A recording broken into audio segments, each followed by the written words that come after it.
so I can edit it easy. I'm going to say, hey, this is episode 102 of Seddy Bimco, and what's that, 52 of Seddy Bimco Part 2, The Revenge? You expect me to know? Thanks for having me on your 100th episode. It's a pleasure to be here. You're 2 episodes too late. You're here for our new format, our new regional tour of the United States. Oh, yeah. Believe me, I've been waiting for it since episode... since episode 47 this week. We're celebrating what state? You're gonna talk forever, dragging out whatever you're trying to say. We're celebrating the Lone Star State, Chicago. Yeah. Kansas with Critters 2. That's right. That you wanted to watch. I certainly did. Because you were here when we watched Critters 1. Yeah, I was here. Because I picked the movie. And before we start, we answer the age-old question. Let me get it over with. Yeah, you know that, right? Let's get this whole thing over with. You couldn't deal with this last time with Batman, Robin taping videotapes. You just couldn't handle it. I'm still laughing about it. That's right. I forgot about that. But yes, answer the age-old question: did Mr. Robert P. Hate Crime ever get revenge on the mayor of Gotham City for misspelling his name when he named that alley Crime Alley? There, Batman for you again. Good God, man. Robert P. Hate Crime. He spelled his name wrong. He left off the hate. It's Seddy Bimco Part 2, The Revenge. The show where we create revenge sequels that nobody wanted. It's Seddy Bimco Part 2, The Revenge. The premier podcast that creates revenge sequels to movies that never had them. You leave me in a stupor. Well, I mean, why did they name it Crime Alley? Why would a city name something Crime Alley? Don't make me actually get into Batman lore. It's not officially named Crime Alley for real. No, it is. Okay. I just assumed it was. It was called Hate Crime Alley, and somebody said let's make it a better name. They all agreed on just Crime Alley. I like the certainty which you go, it is. It is. I've read a Batman comic. You're sitting there with your big book of Gotham facts. Yeah. The history of Gotham City. So, luckily Gotham City's in Kansas. So you did your research tonight. Where Superman was born. That's right. I mean, landed. No, okay. Spoiler alert for those who haven't read every issue of Action Comics. And as you know, this new format, I'm still picking a number. Ooh, he's reaching into a... yes. But these numbers now correlate to questions that are international since the new theme on SETI is we're going to go on a regional tour of the United States. Did I say that right? The United States? A regional tour. Tonight is Kansas. I guess. What if we do Critters 3 and it's in Kansas again? It's not allowed.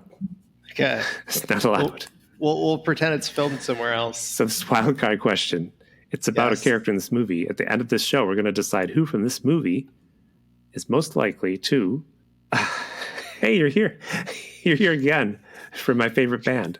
Who from this movie is most likely to travel to the Peanut Butter and Jesus Jam Band Festival in Cuba? I don't understand a word that comes out of your mouth. Why do I continue to show up?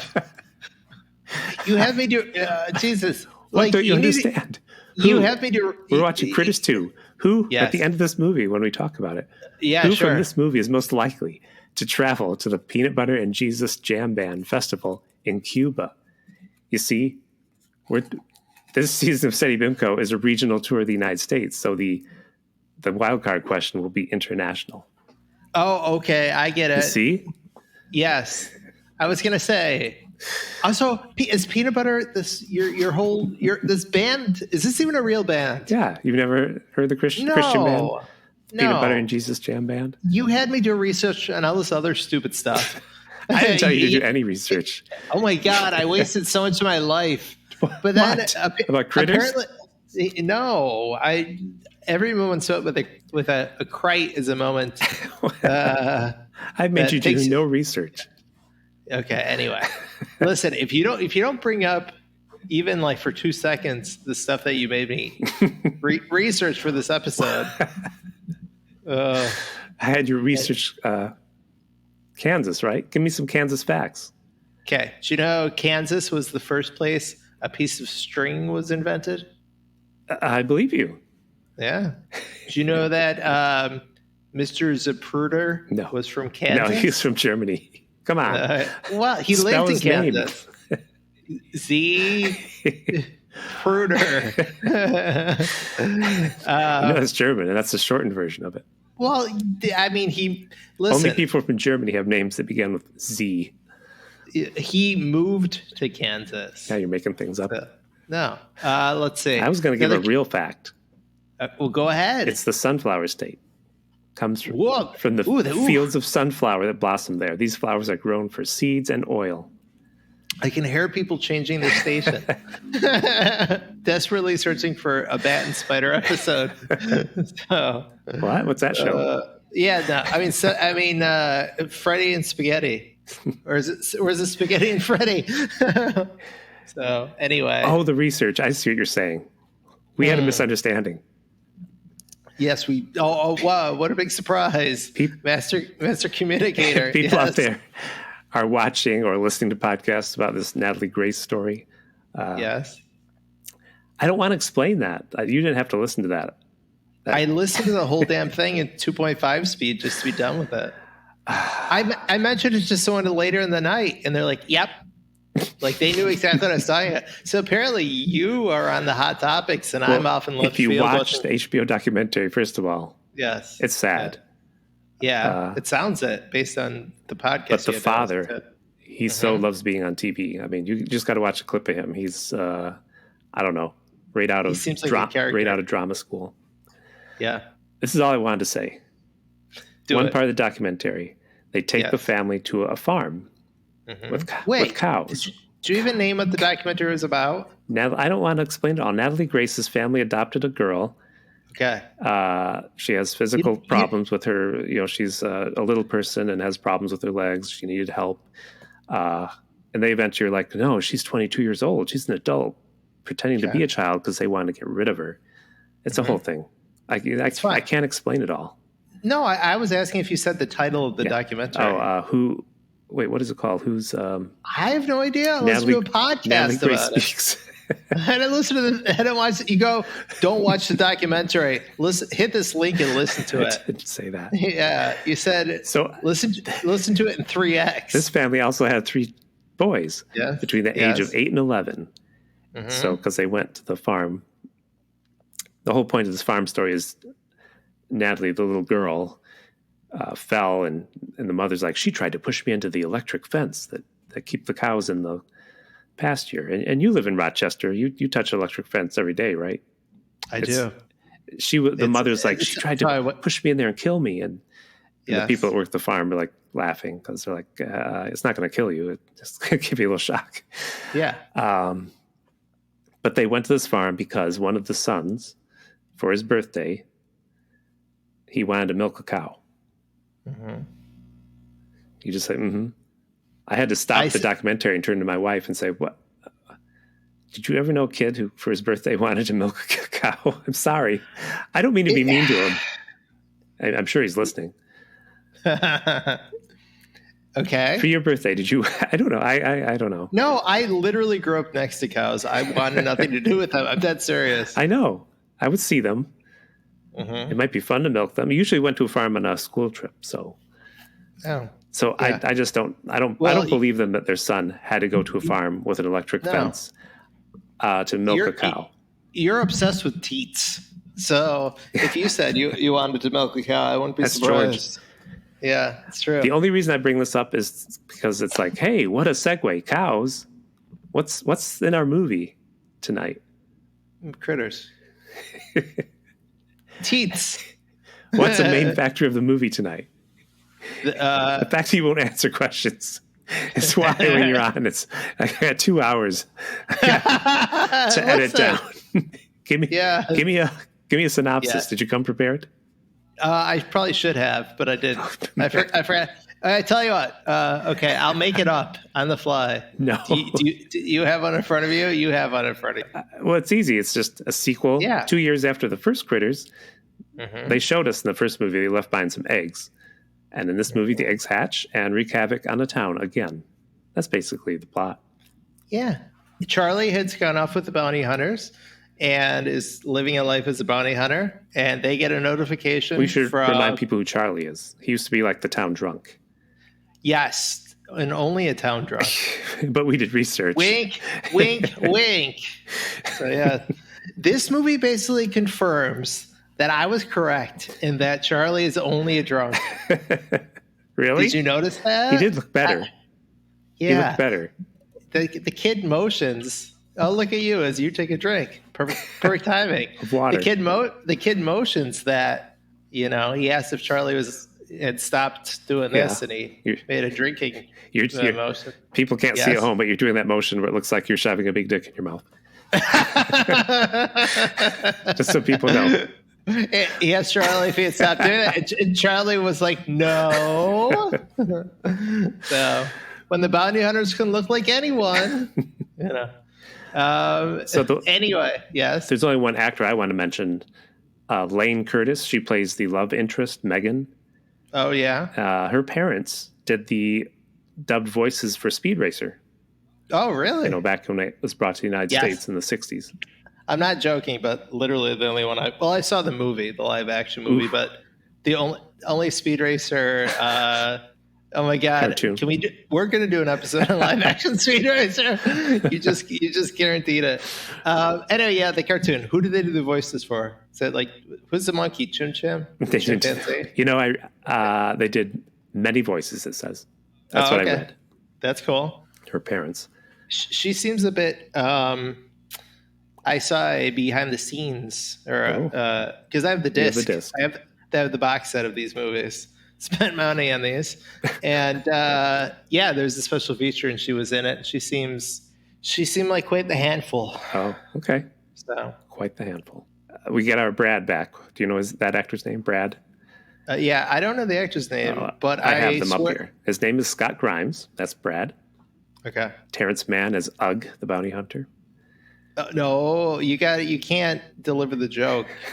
What joke? Okay. Did you get the joke about the bounty hunter names finally? We'll get to that. We didn't mention it with episode Ugg, the first Ugg movie. Lee. Yeah. Yes. Ugg and Lee. Ugly. Oh. Oh my God, Tim. There's smoke coming out of his ears. Wow. Yes. This is a New Line Cinema movie. Pretty cool. Yeah. Takes place in Grover's Bend, Kansas, like we said. Yep. Right next to shit. What's the name of the town? Springwood. Smallville? Springwood. Where Freddy's from. Really? The actor? Well, no. Nightmare on Elm Street. I know. Technically it's Ohio. But anyway, we'll get there. Did you notice? Oh my God, we're so out of order. No, we're just starting. I just was telling you actors, and now we start. Do we start in space? Remind me. We do start in space, and fun fact: the space scene is fun. Isn't that fun? Yeah, it's fun. Fun fact: the woman, it was the alien who tells them you have to go back to Earth. There's still more Krites. Mm-hmm. That was the director's wife. Whoa. In the prosthetics, yes, and she was special treatment. Well, no, not at all, man. She was claustrophobic, and she said she was losing her mind in there. Ugh. It took like 5 hours to put the makeup on, and she was like losing it in there. Ugh.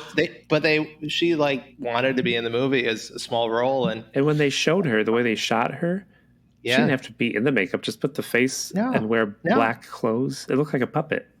I agree. And they said they made it so she didn't have nose holes. She didn't have eye holes. Wow. It looked like a puppet. I'm sorry. Yeah, all that work. It did. No, I know. I agree with you.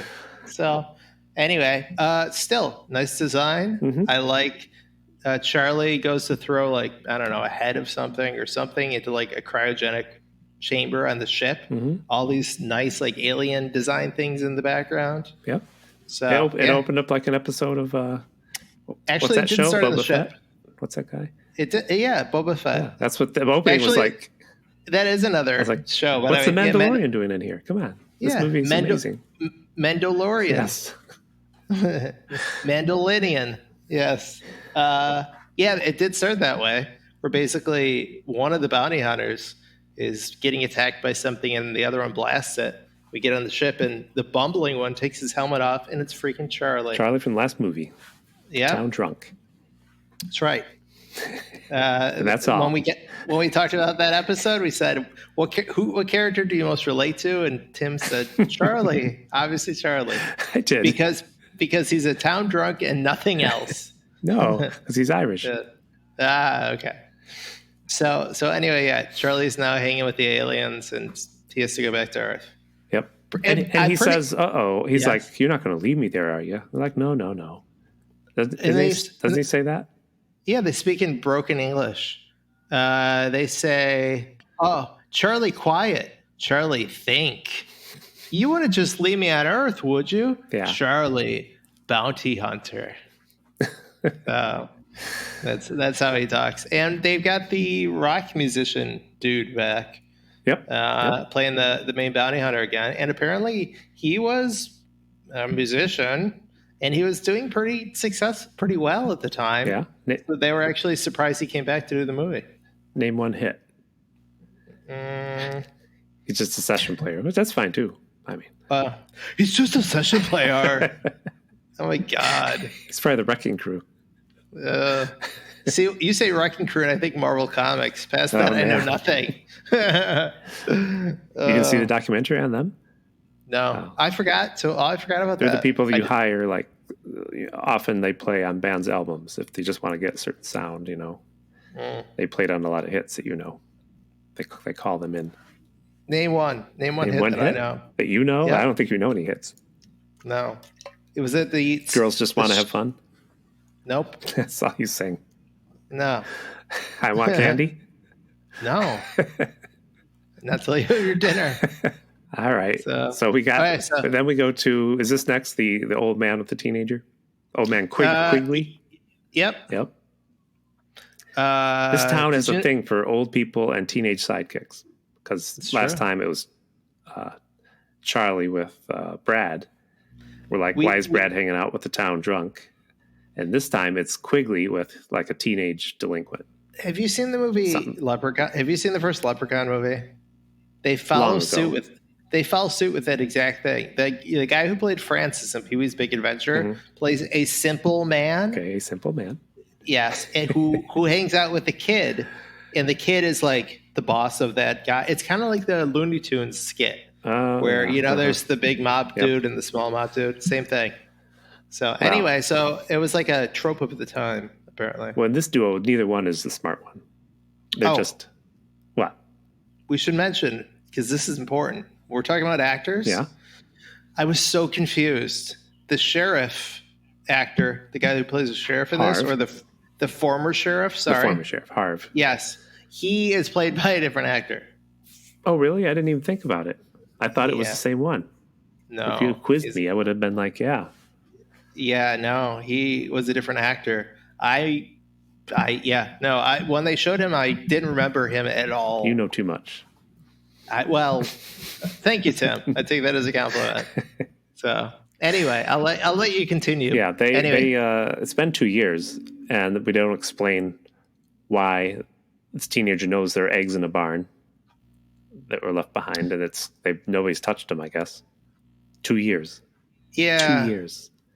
Yeah, that makes no sense. Yeah, what's going on with that barn?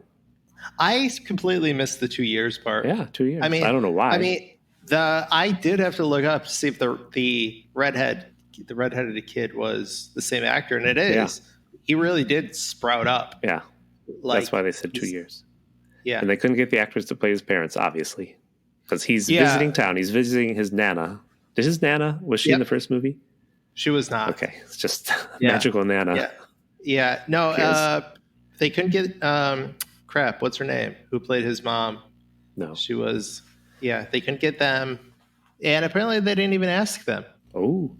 They didn't even, so they just wrote them out of the script. They assumed they couldn't get them again. Wow. But this movie had a much bigger budget than the first one. Yeah.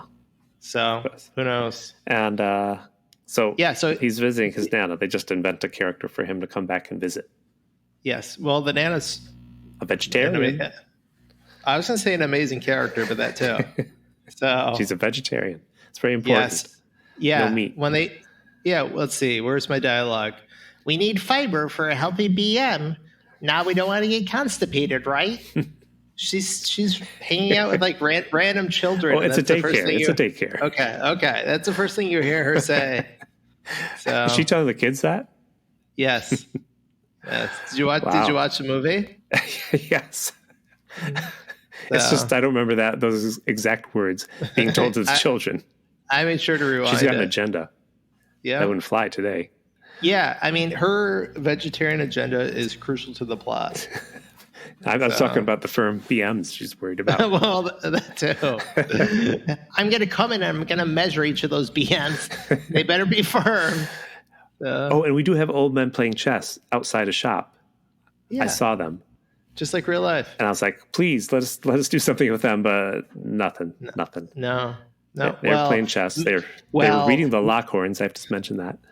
Oh, God. Cablasto's favorite comic. That's true. What's your favorite comic right now in the newspaper? Oh, my God. Well, you know me. I pick up the newspaper every day and I read it. Personally, I like to read the comic panels in the New Yorker. Okay. I find they hire the best creatives. Well, who's a competitor? You're being very guarded. Who's a competitor to the New Yorker? That's what I read. They're better. New York Magazine, I think that's what it's called. I read New York Magazine. It's Rochester Magazine. That's number 2. Yes. Okay. No, in the newspaper, I like Kathy because she's always going arg or whatever. It's ack. Ugh. It's ack. You don't read it. Ack. Ugh, I'm Kathy over here. Yeah. I thought that down with men. I thought that ended. Kathy? Yeah. No. I don't know. Testing you. I like Far Side. How's that? Yep. Hey, then we go to the newspaper. They were setting up the newspaper with their hands with paper. I was around. I lived when that happened. Can you believe it? They had no computer. They were putting pieces of paper together, gluing them down, and making the newspaper. Just for the kids out there that probably don't. It's cool. Don't believe me. Good job, Tim. Good job. Were you alive back then? I was. No computer. I'm just telling them. They were putting this newspaper together with no computer. So they were laying it out, and they all had a big problem. They had to put the 39-pound squash on page 4. Jesus. You didn't notice that? The things that you take notes of. No, I noticed that Lynn Shay was playing a different character in this movie than she did in the first movie. See, you know too much. What do you mean is that I know Sal? too much? Sal, the female reporter? Is that what we're talking about? I like how you say you know too much. All I did was sit and watch the movie. No, Lynn Shay, Bob Shay, the producer's sister, who's in everything, all of his movies. She played the wife of the guy who ran the newspaper, the mother of the girl. Isn't it Sal? That's not her name in the movie? Yeah, sure, probably. Okay. I wrote Lynn Shay. I'm sorry. Lynn Shay. She played the reporter. Yes, and in the first movie, she worked for the sheriff. Okay. But they were just having a big argument about what went where in the newspaper. And the 39-pound squash was going to page 4. There was a big point of contention between them. When I heard what went where and the 39-pound squash, I didn't think they were talking about the paper anymore. Good one. Yeah, there you go. I gave you a joke for the show. So your audience loves humor like that. They do. Yeah. Also, for the record, that was Tim laughing. It was. Okay. Continue. So, I do want to mention they're talking about the 39-pound squash. Yes. When do contests like that happen? What time of the year does everybody get their pumpkins and squash giant sized? Winter. Okay, close. I would say summer. I would say fall. Spring. And what holiday are they celebrating in this movie? Autumn. Come on. It's Halloween. Easter. It's Easter time, and it's also harvest time in this town. I don't know what happened. You harvest the big pumpkins in the fall. Yeah, it makes no sense. And the squashes. And it's Kansas. So it's not like... Squashes don't grow in Kansas. I know that. None of it makes sense. That's a fact about Kansas. Go I have there. a list. Oh, yeah? Why they wanted that squash story on page 4. Hey, Tim, why did they want that squash story on page 4? A couple of reasons. At the weekly bingo game, the winner was always the 39-pound squash. The squash is 39 pounds, and thus, what's her name? Sal, yeah. the reporter. She's upset that this gourd lost 5 pounds and she gained 3. Also, Sal, the editor, she's just jealous of all the sex the squash is having at the bingo games. Wait, Sal, the editor, she's jealous about the sex the squash is having after the bingo games.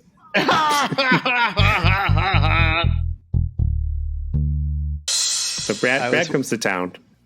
Quigley brings home those eggs for a case of beer. Who the hell's Quigley? He's this old man. He's a junk man, Quigley, and he hangs out with that teenager. Yeah. Wait, no. You said for a case of beer. The kid wants the beer. Yeah. Just because he showed the old man where the eggs are. Yeah, that's right. And then Quigley screws the kid, not literally, out of the beer that he wants. Yeah, he gives him no name brand. Yep, he gives him no name. It literally says beer on it. And then he also gives him some Playboy magazines. No, he says, I'm taking these too. Well, that's a matter of giving them to him.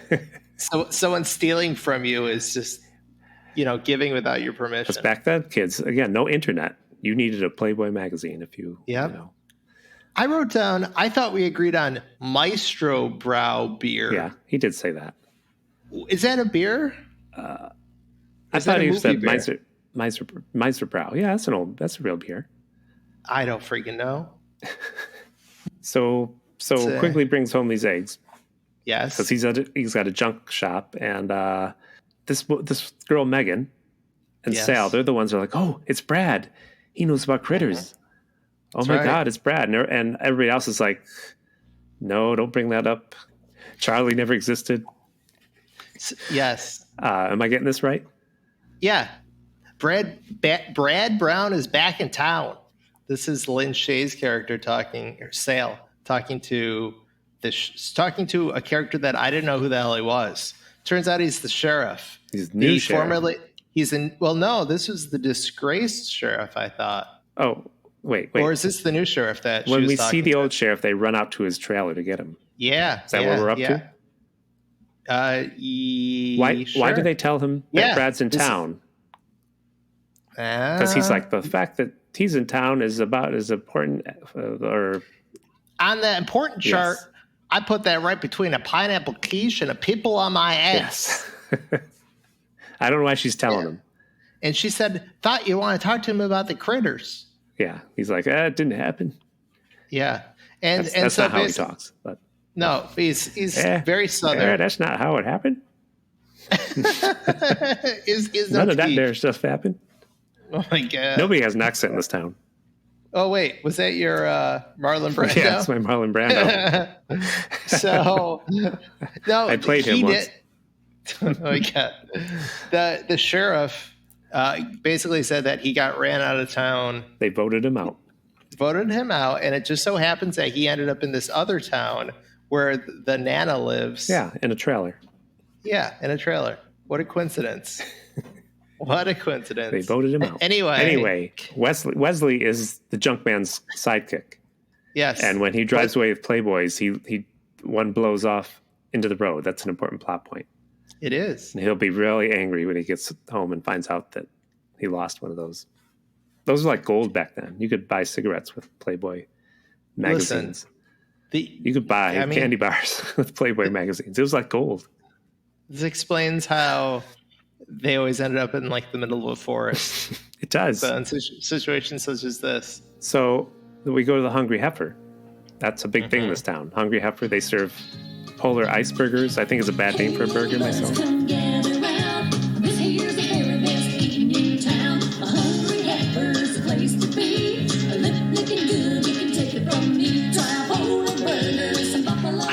Okay. It's got ice. Why do you want to eat a burger that's icy cold? Do they call it? They later show a polar ice factory. And it's got icicles on its logo.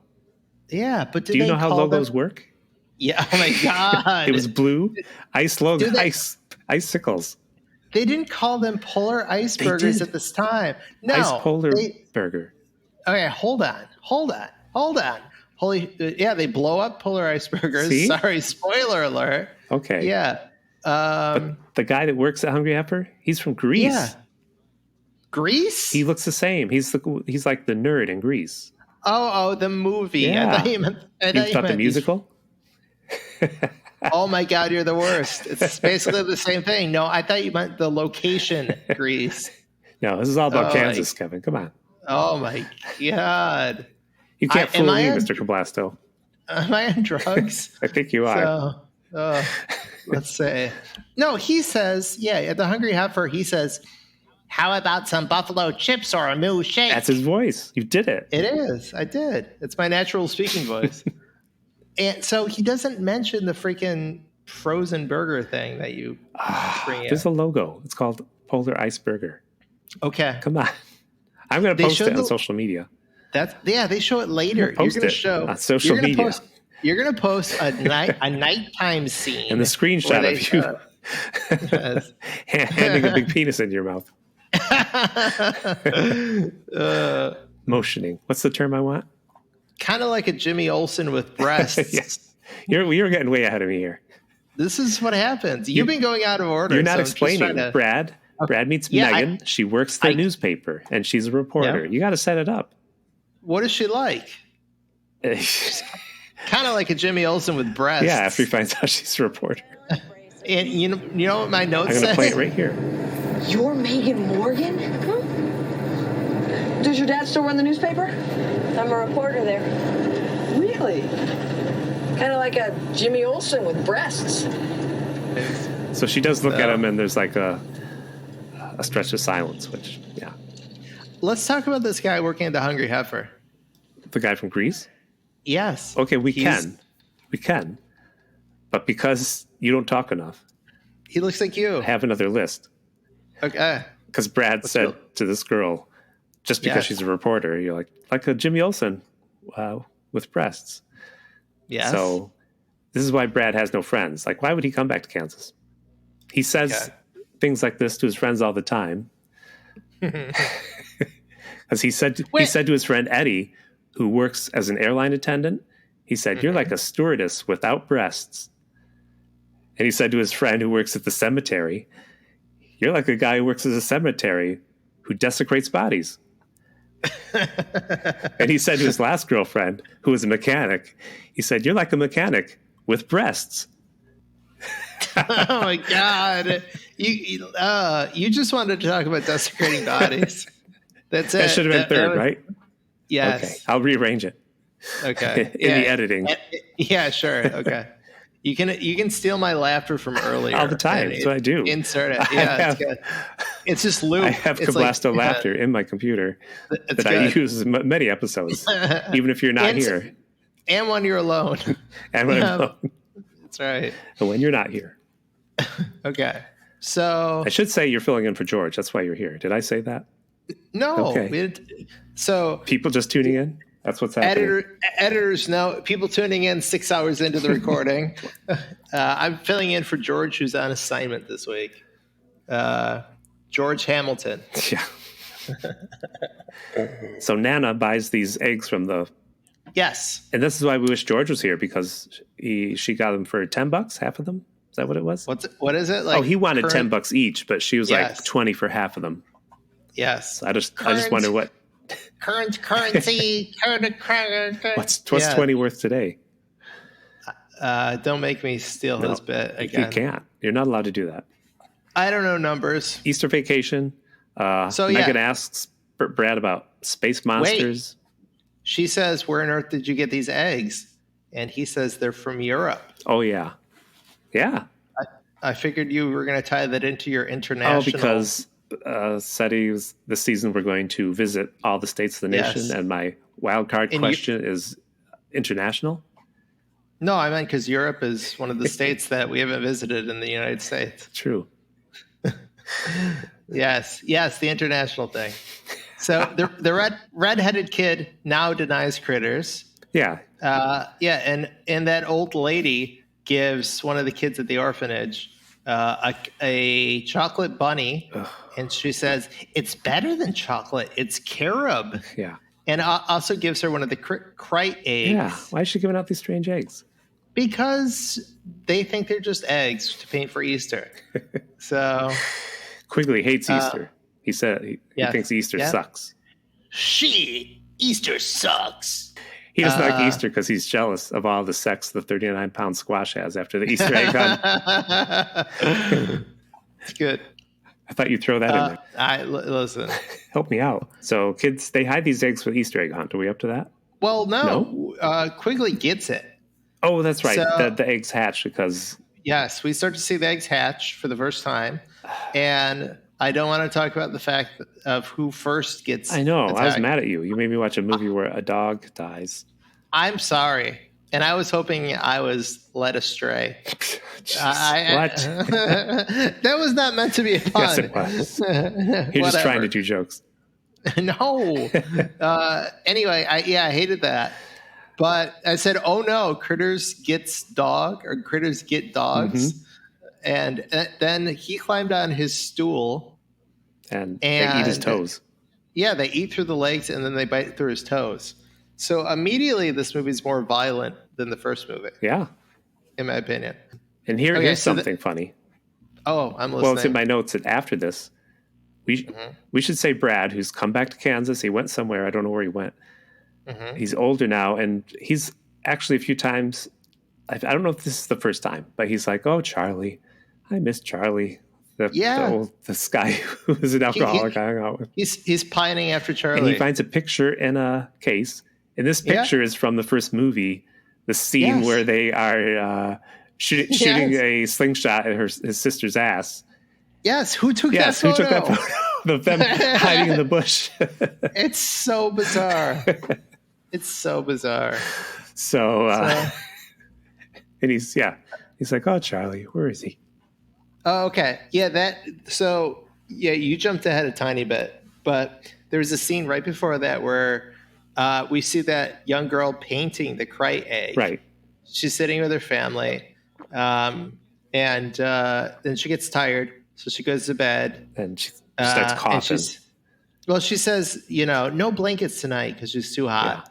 And then she puts her bunny on the floor. I'm like, what kind of monster are you? Who you put it just right on the floor? A chocolate bunny, no wrapping. It's not chocolate. It doesn't matter. She put the eatable thing just on the floor. It's carob. And just to be clear, it's just like wood. It's not wood floor. Yeah, it's not wrapped. The floor is full of hairs and. Well, she's been carrying this around all Mouse day too. Poop, it's Kansas. The old lady handed her an unwrapped chocolate bunny, carob bunny. Yeah, exactly. And she starts coughing because this is 1988, and she just got done smoking a pack of Marlboros. That's right. Yes, and the Crite underneath hatches, and we've got point of view cam from the Crite. Yep. And we see a Mad Ball, which you're probably too old to know I remember what that the is. ads. Okay.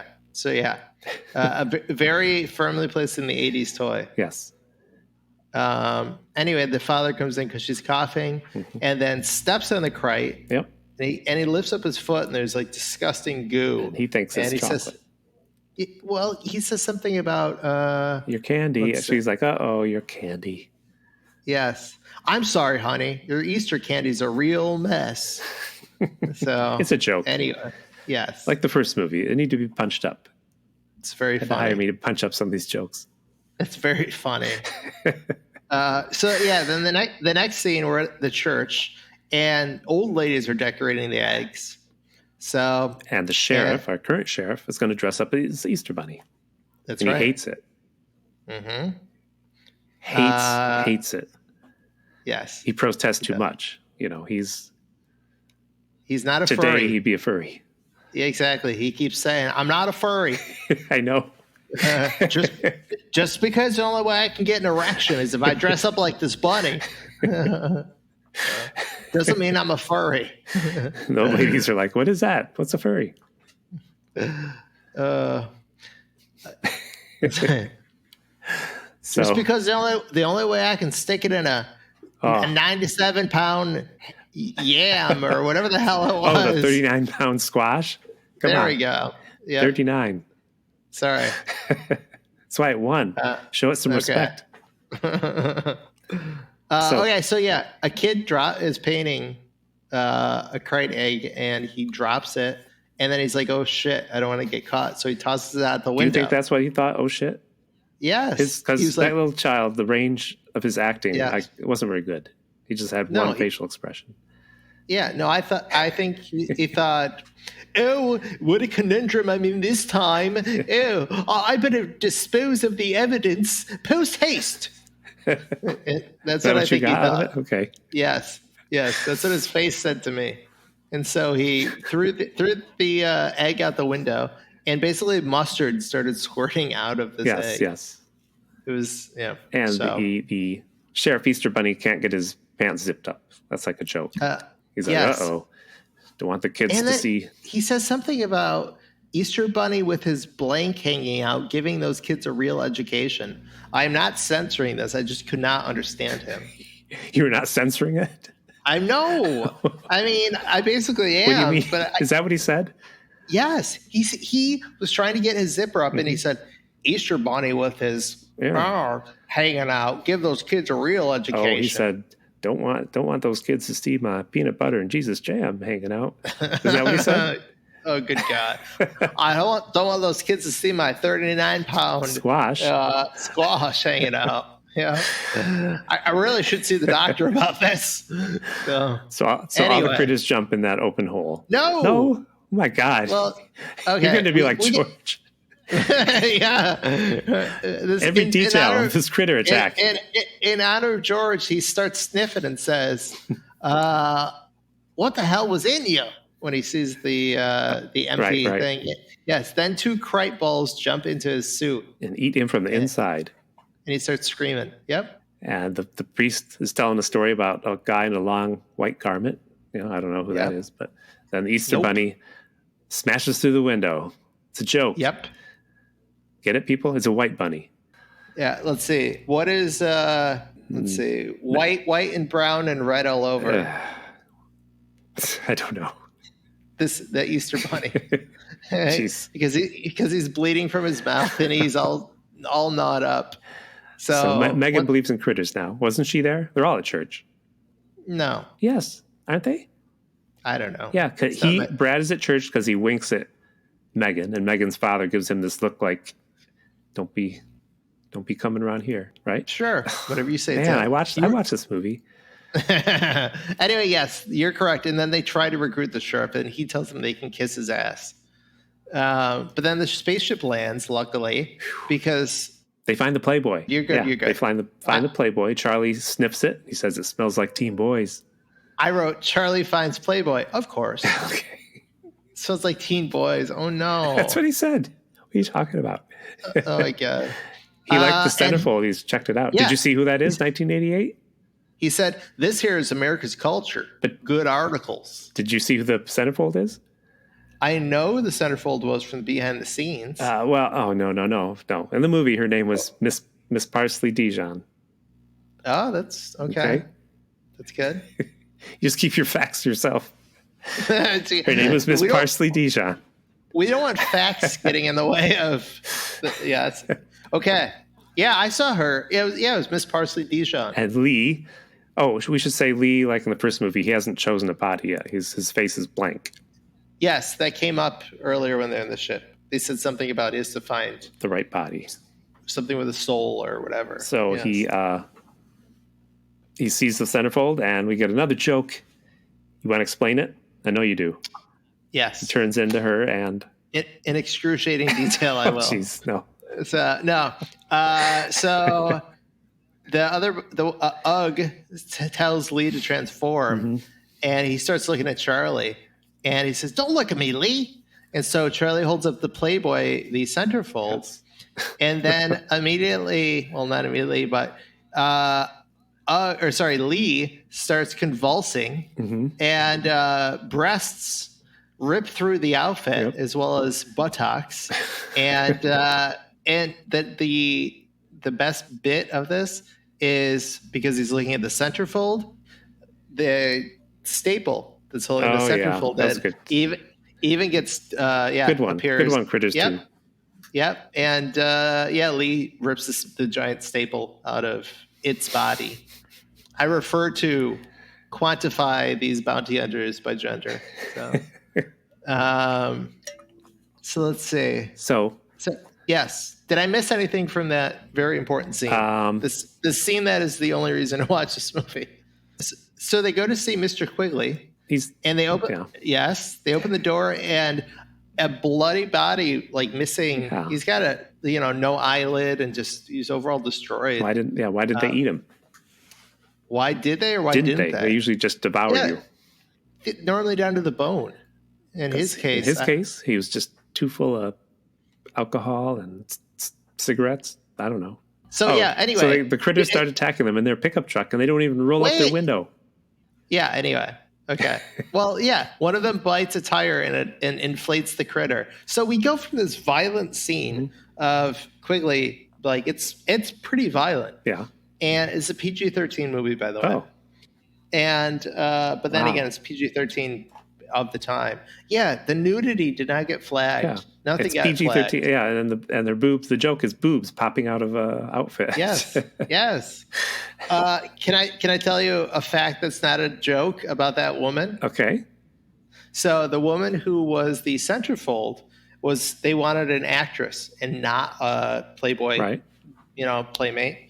And so she actually was an actress who did a photo shoot with Playboy that never was published. Okay. And so they got that publication, those photos from Playboy, and put them in the movie. So she really had an official shoot with Playboy, but was never featured in the magazine.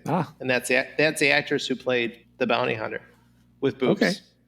Yeah. So you need to have your segment called Kevin's God factoids. Did you just come up with that on the fly? Yeah. Out of nowhere. Amazing. That was good. How about Cablasto nuggets? How about let's see. Let me think. How about Cablasto? I mean, knowledge. We've got the word knowledge of the Cablasto's nugget blast. Oh my God. How about Cablasto's nuggets of knowledge? Okay. There you go. I'm not writing another song. I was going to say cue the theme song. It's going to be one. I'm going to pluck the guitar once. There's your theme song. Okay, so we go from that dead body to the crate biting a tire, inflating, and then getting run over and popped. Yeah. And he gets flattened like in a cartoon. So the tone of this goes from like it's like it's the same tone as last time, I think. A little funnier, I think. Well, sure, funnier, I guess, but also just I'd say a lot more violent. Yeah. And then a lot more, the cartoony aspect was kind of in the first one. But anyway. So Brad and Charlie meet in town. Okay. And and they hug, and he's like, I miss you. I miss you. Charlie, friend. Yes, he says that. Yes. Yeah. And he wonders if Charlie would stay on Earth, but Charlie says, no, I like to go where no man has gone before. Yes, he said that. He does. Charlie just skipped the scene. Charlie holodeck. That's good. Charlie and Brad on the holodeck. And Charlie starts making a drinking motion, and he's like, "Charlie, I thought you quit drinking," and he said, "Not alcohol." Anyway. But no, in the movie, when they first see each other, they see each other and he goes, Charlie. And there's a very long pause. And then he finally goes, Brad. Yes. Why? So bizarre. Anyway. So I want to say, we go back to that. I got to go where the cosmic winds take me. Blow me. No, he says blow me. He does. It's verbatim. Oh. And then he says, I've got to go where no man has gone before. And Nana's house, the crates are in her fridge, and they start talking. They're like, veggies, ew. I'm not doing the crate voice. Basically, imagine Gremlins, exactly. Mm-hmm. So. Brad shows up. He says, Nana, the critters are here. And she says, no shit, Bradley. So yeah, Brad runs to his room to get the bounty hunter communicator, and it's missing. Yes. And the old lady thinks it's the TV remote, and so she has it on the TV, and he presses the buttons. Bounty hunters show up, and they like blow up the wall and get the crate that was attacking him. Yes. And that's what. And then they reunite. Then they reunite. All right. Yeah. So sorry, there's some good lines in there I wanted to get to. All right. I just wanted to talk about the newspaper shop with the headline, Sheriff Killed in a Bizarre Accident. Did you see the spacing on that? Oh, no. Terrible. Awful. You mean the kerning? Yep, the leading. No, the leading, not the kerning. It was the leading? Yes. Okay. So, Impressive. Impressive you IT people know this stuff. You're the worst. Anyway. So then they go to Hungry Heifer and the right? Hey, wait, help us over here. Yes. It's the guy at the Hungry Heifer. Yeah. From Greece. Yep. And the crates are going nuts, eating everything inside. And so the bounty hunters go after him. I want to say it's a silly, immature joke, but the guns they use, they hold them close to their crotch and they extend very phallically before they can fire. It's kind of silly. Why is it silly? I don't know. Explain it to genius. me. Oh, okay. So I think for yes. What's his name? Not Verhoeven. Who directed RoboCop? Verhoeven. Yeah. I think Verhoeven was on set, and he's one that said, "Hey, make their guns extend like very phallically." You sound exactly like Verhoeven. Does he sound like Arnold? Verhoeven was from Kansas. True. Another Kansas fact. Zapruder. They lived. He taught Zapruder how to use a camera. Is that what you're saying? Yeah, he taught him how to speak perfect English with no accent at all, no European accent. Because he was part of the conspiracy. Yes, that's right. Hey, it's me, Paul Verhoeven. I just wanted to say, you should make those like erect penises. Okay, I'm going back to shoot RoboCop now. Thanks. Party on, Kansas. That's my Paul Verhoeven.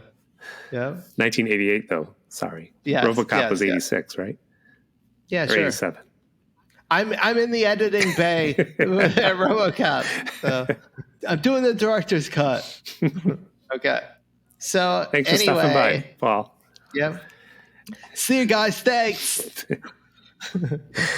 Yes. The Krites are there, and there's a very gremlin scene where they're just causing chaos and shooting ketchup and mustard.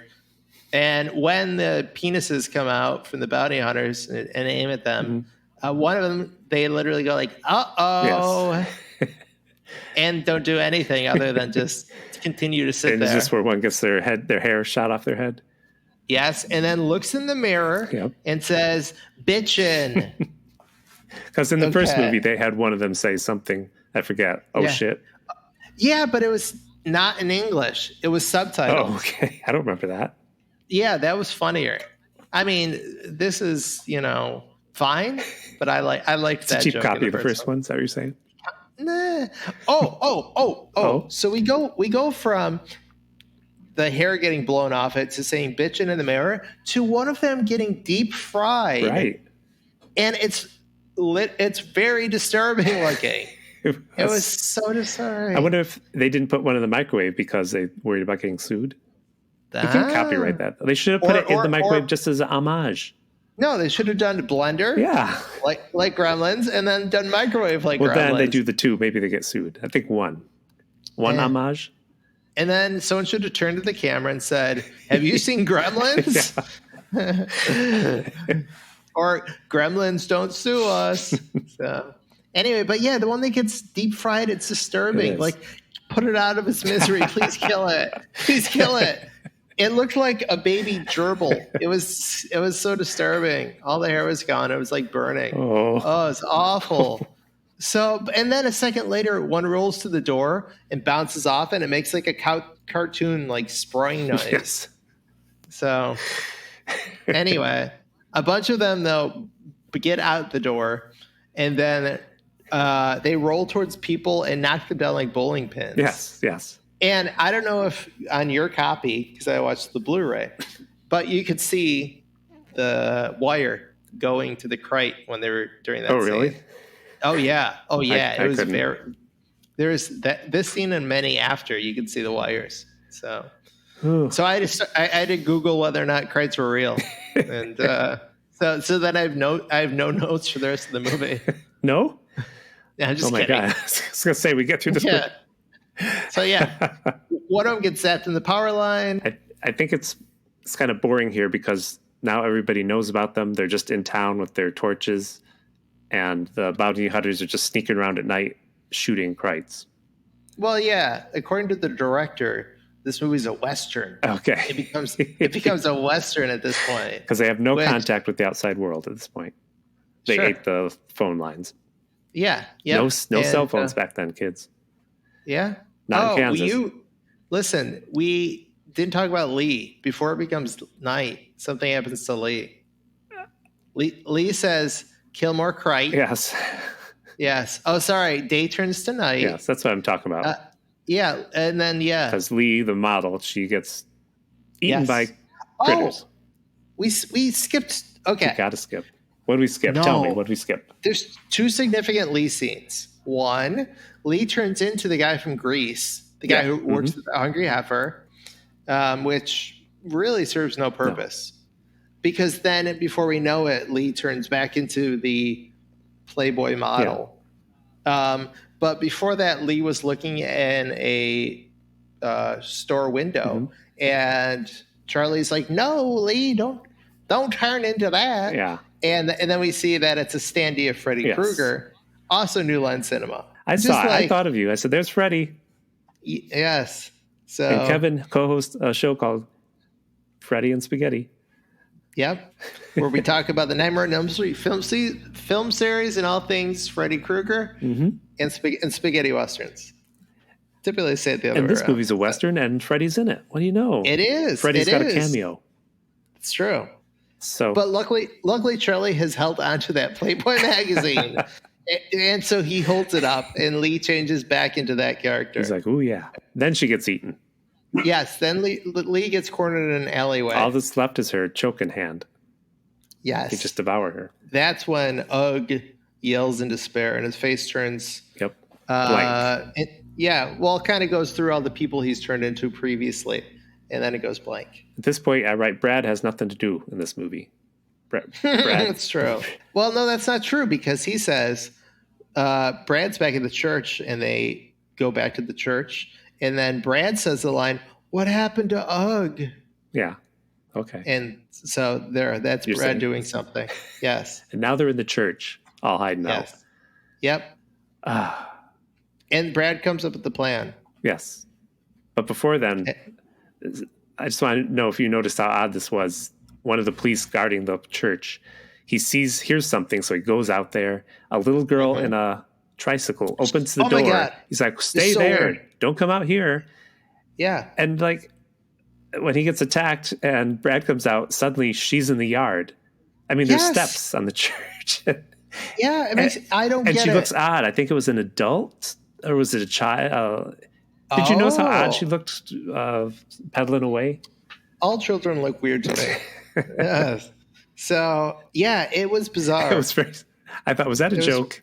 Like, no. She's up on the door in the doorway. Then next thing I know, she's pedaling around the yard where the critters are chasing her. No, I think it's just for plot purposes because Brad came in and saved her because he starts hitting the Krites with like a stick or something, and then them. And then I think this scene is significant. He hits him with the stick. Yeah, he grabs the girl and waits for his demise, and the next thing we know, shots are going off like in a western. Right. I knew it was. Yeah, and then old sheriff came back. Yep, and he goes, you know how he's back? He said, "I heard you got a copy of Playboy with that Parsley Dijon." Oh my God, no. That's what he said. You know how the audience knows that he's back? I just told you. Okay, you tell me. He says, "I'm back," and then he spits. So his trademark spit. Oh my God. And I said, are we supposed to be clapping? Because I'm like, who the hell is this guy? It was his trademark spit. It hit the ground. It sizzled. Exactly. It burned a hole through the floor. I couldn't care less about this guy. You didn't even realize it was a different actor. I was still trying to figure out who the hell he was. So anyway, they have a plan. Yes, because they're gonna pile all the polar get ice burgers. I wrote it down. Polar ice burgers. They're gonna pile them in the factory because there's a factory there. They slaughter cows left and right here, but we never see it. Yeah, they make burgers here. Cows. Kids come to this town for their birthday because they want to milk a cow. Wait, what is that your whole tie-in? That's my whole to Kansas. Yes, and to now the Gray story and the Critters. Yes. Oh my God, awful! I knew it would not be worth it. I told my friend, I just did this. It will not be worth I didn't it. Tell you to listen to it. Yes, you did. I will be posting transcripts. So anyway, so they put explosives. I don't know where they got their explosives. I will say that when they're putting the plan together, someone in the church says, I say the boy's bad news and shoes. Yeah. They think he's the devil. Yeah. So yeah, they dump all the burgers. Polar ice burgers. I wrote it. Yeah, you're right. Fuck down. You're right. In this instance, they call it polar ice burgers. Icicles hanging from it. Yes, because that's where they keep the meat. It's not the name of something that they serve fresh at. Not a good logo. Ice cold burgers. I'd be like, I don't want to go there. Ice cold burgers. It is. Do you understand that meat needs to be stored somewhere? Yes. It's not the restaurant. They're two different places. But I thought Polar Ice Burger is their trademark. Polar Ice Burger. Sure. But they sell the burger patties to the hungry heifer. And then they are the marketing geniuses who call them something else. Okay. I don't know. I think it's all connected. It is connected. I just explained how it was. This is the whole infrastructure in which this town lives. I know. Cows. Slaughtering cows. Yes. And having lots of explosives. All right. So anyway, yes, they're dumping burgers to attract all the Krites, and they say they're going to blow them up. Yep. And it does attract them because they're eating cows. Yes. They're eating cows, and then they're basically down to the bones. Yep. And so then they say, let's roll. They literally say that. Yep. And they start going, and then all of a sudden the humans are like, oh, shit, we need to put the explosives in. That's the part that we were forgetting. They've been dumping meat this entire time and setting up fans to blow the smell. I would prepare the meat with the explosives and then put the fans out. Doesn't that make more sense? Yeah. Tim, I'm telling you this for your own survival. This is like the matter of life or death. This is the part where I was like, yeah, come on. During the movie, I was like, yeah. It went on a little bit long. They stop right before and they say live meat and start rolling to the townspeople, and Charlie runs away. But then a big Krite yells and tells them to come back to the cheeseburgers. Cheeseburgers. Iceburger. Ice polar. Well, he says cheeseburgers because there's no bones. This movie's a mess. It is. There's no cheese. Anyway. They all follow him back. They go into the explosive trap. The big one stops at the entrance, and it turns out it's Ugg. Yes. Which, that doesn't make sense. They change faces, but I never saw one change his complete body or her there. You need to go on the dark web and look up more about these bounty hunters, the things they can do with their bodies. So, okay. So they blow up the polar ice burgers. Yep. And what I wrote was a really impressive explosion. Yeah. They spent money. But apparently, it was a mistake. They were supposed to have an explosion 4 times the size. Oh. But they can only do it once. Wow, I thought it was fine. Yeah. All right, so you want to talk about the big hairy ball? Yep. Oh, you're handing me that? You're handing me that joke? I'm handing you the big hairy ball. I think it's dead, but the Krites all got together and formed a giant hairy ball. It comes rolling out of the factory, has a car chase with the truck. That was okay special effect, I thought, for back then. Not amazing, but I thought the skeleton bit was great. Oh yeah, the big ball runs over somebody, and after they run it over, it's a skeleton. Just a bloody skeleton mashed into the ground. Very Mars Attack or Mars Attacks. Yes, I haven't seen that in a long time, so I don't remember. Yeah, but it feels like that type of. But with practical effects, better effects. So this big critter ball's heading down the main street of this little town, which I guess is a real town. It looks like a movie set, but they thank the town at the end. So they're like, what are we going to do with this giant ball? I forget if they battle it, or do you want to tell me, or we just want to skip to what happens next? The I'm a bounty hunter part, the spaceship? Yeah, they see the spaceship coming, and it's so Charlie, and he just crashes into it. Wait. What? Before he crashes into it, he yells. Oh, Charlie, love Brad. Yes. Oh. What? He yells, I'm a bounty hunter. For real. Like to himself. As he does a as he does a suicide dive into this giant ball. In the last movie, didn't the ship have laser beams? Didn't it And yeah, it had all sorts of things, and I'm sure it does. He sucks at everything. Charlie's the worst. So he blows it up. And then everyone says Charlie's name and is sad. That's literally what I wrote. Charlie died as he lived, doing stupid shit. That's what I wrote down. That's right. Ugg turns into Charlie, which is a little disrespectful, I thought. I thought so too. He's like, immediately commits identity theft as soon as he's dead. So, but Charlie had a parachute. Yes. Next day. Oh my God. We're going into the end. Yeah. Well, I don't forget what else happens there. No. Nothing. Nothing happens. That's the end of the Creights. But the next morning, Charlie shows up still wearing the parachute. Yes. He says, Charlie Bounty Hunter. Was that your Arnold impression? He says, get to the chopper. I didn't. Get to the chopper. Good.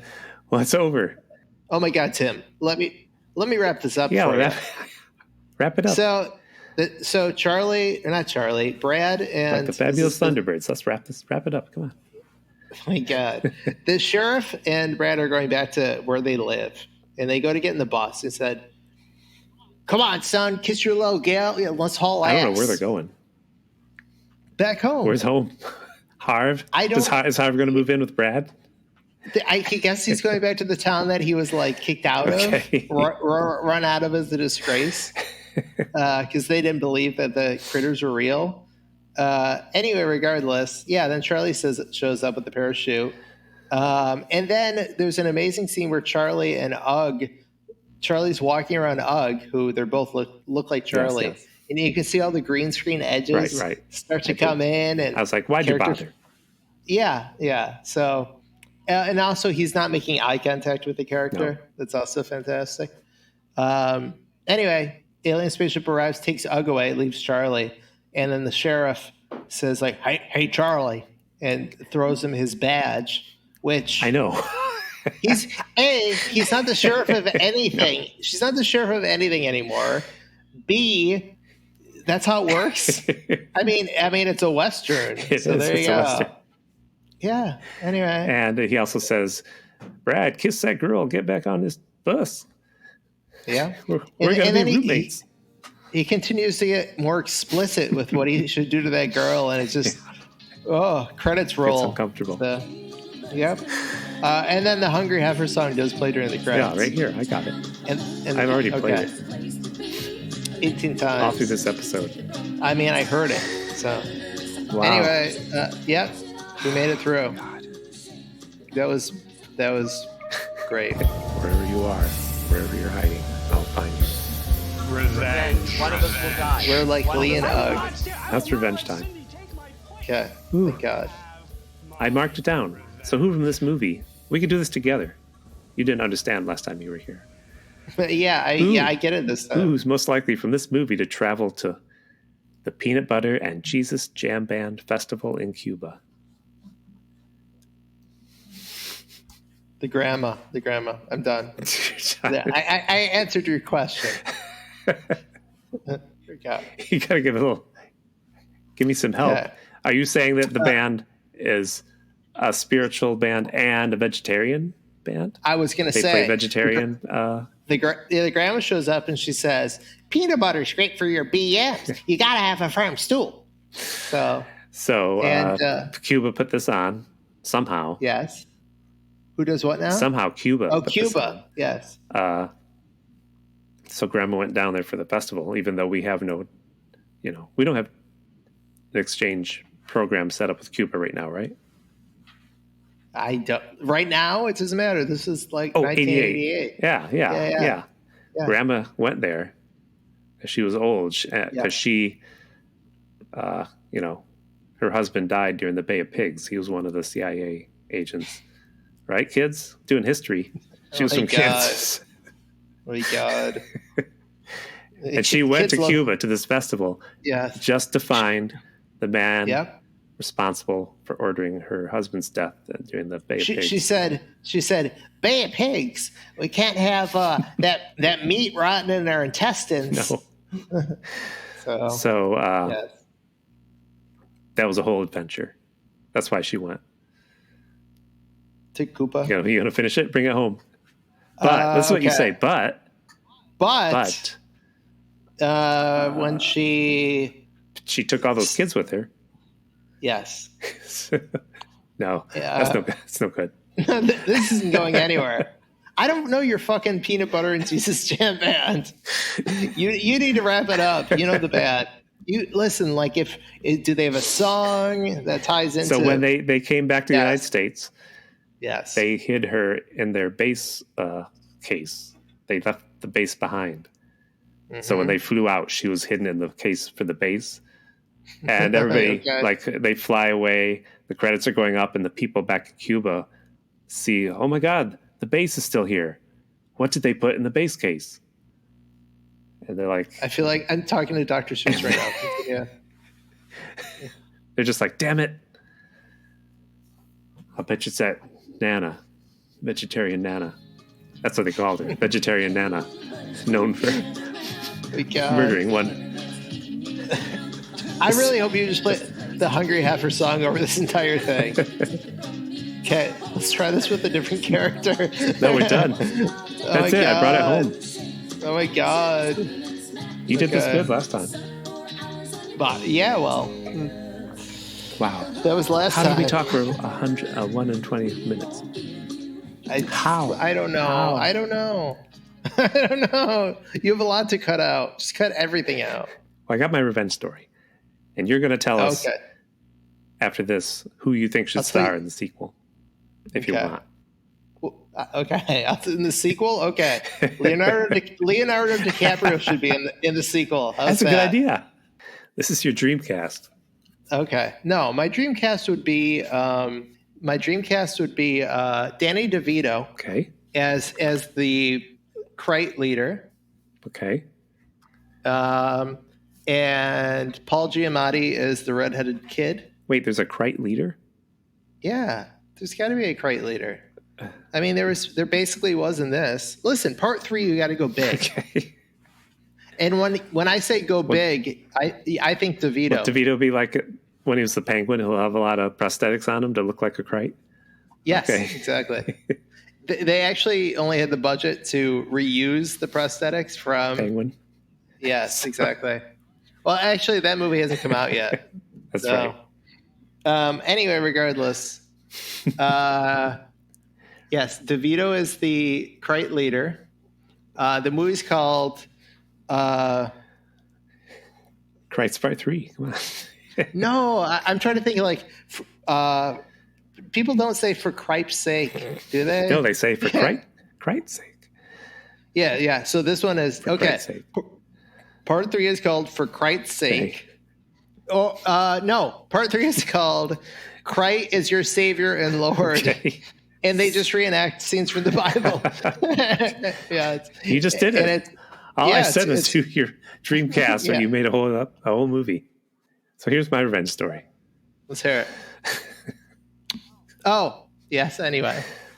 So we left off with Charlie being sheriff. This is going to be one of those sequels that takes place between the movies. Maybe it's a miniseries on Disney Plus. Disney Plus. So the power of being sheriff went to Charlie's head. It's going to round these people up like cattle. But Charlie turned Grover's Bend into a fascist state. He started to treat people like cattle, and he wanted to get revenge on all the people who were utterly mean to him all those years. This town's full of cows. So I'm every not Saturday, track- he had a None of this is track. every Saturday he had a big cow-themed parade in town. It's the Polar Iceberger Parade, and he's always there blowing his own horn. He milks the parade for all it's worth. Keep the story moving. I am. Good one. Okay. Thank you. This parade is called Grover's Brend Heifer Holiday, which is mostly cows marching down the street. But there are booths where kids can pay $20 to learn how to tip over a cow or how to use a forklift to get it off the floor if it dies before it's slaughtered with the air gun. Oh, God. It also involves games like Udder Chaos, where people are blindfolded and guess whether they are holding a cow's udder or just a big condom filled with meat additive. Huh. They, of course, have a place where kids can feed a calf who is taken from its mother and locked up into a cage so it can be slaughtered at age 6. Well, it can be slaughtered and made veal at age 16 weeks. Good God. I'm going to go vegetarian. And their mothers produce milk all the time that nobody needs for those. Are you a vegetarian? No. Okay, continue. All of Charlie's enemies used to kick him to the street and call him names are carted down the street by a bull in a meat wagon in a cage. And people are encouraged to throw, all the people are encouraged to throw butter at them. That's all I'm saying. Okay, continue. So at most of the parades, Nana hoofs it through the parade wearing only lettuce in protest of this celebration of meat. But she was corralled and locked up pretty quickly. Oh, no. So all was fine until one day Brad tried to sneak into town, and he ends up captured. And with Brad is the one person Charlie can't resist, the Playboy model, Parsley Dijon. Charlie is over the moon and makes cow eyes at her. Cow eyes. He drops his gun and starts making out with her, but she starts to glow and slowly become Ugg. I was hoping she would become Charlie. Now, Brad heard about what was happening in Grover's Bend, and he called Ugg back to Earth. And they picked up, and then they went to help free the town. Ugg takes away Charlie's gun and badge, and he says to Charlie, "I thought you were like a cow, outstanding in your field. But you are an utter disappointment, Charlie." Oh. The townspeople cheered. At the joke? Yeah. Okay. It's good. And off they... Ugg corrals him into a spaceship and takes him away. The end. The movie's called Charlie. Did he? Heard of him? Yes. Did Charlie, he say... heard of him? Oh, that's good. Okay, that's good. I thought he was going to ask Ugg what his beef was with him. That too. Yes. Where were you when I was writing this? Listen, I was doing nothing. I was sitting here actively refusing to write a revenge story. So, good job, Tim. I'm going to check letters because last time we missed out on Dirks. Yeah. Let's see if we have I'm going anything. to refresh the page, and there are no letters right now. Next week, George will be back. Like us and love us. Follow us on Instagram, Seddy_Bimco. We're on all the socials. Now we're on Blue Sky. Everybody's there. Blue Sky, Instagram.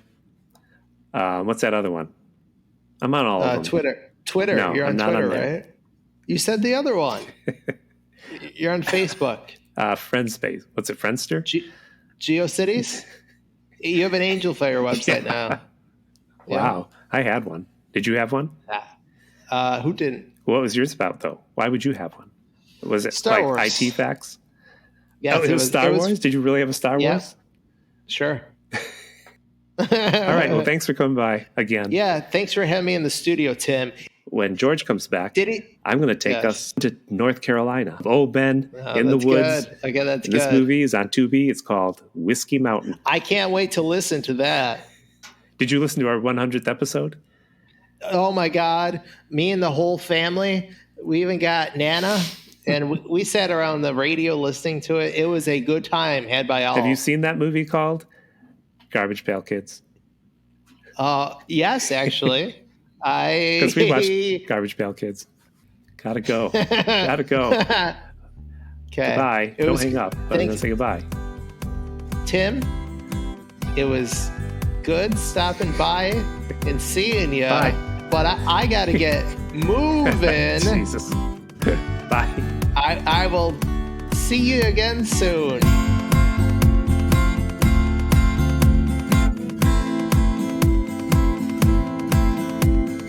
This has been a Pity Party Line production. Party line, it's a party line. Are you still there? You know. Oh, okay. First of all, I put myself on mute, okay. so you couldn't hear me type, and then you tell me to stop typing. I was typing to Megan. Oh, okay. I'm sorry that it's Valentine's Day, and I was writing to my lover Cutting that out. while you're telling your revenge story. Okay. I'm going back on mute.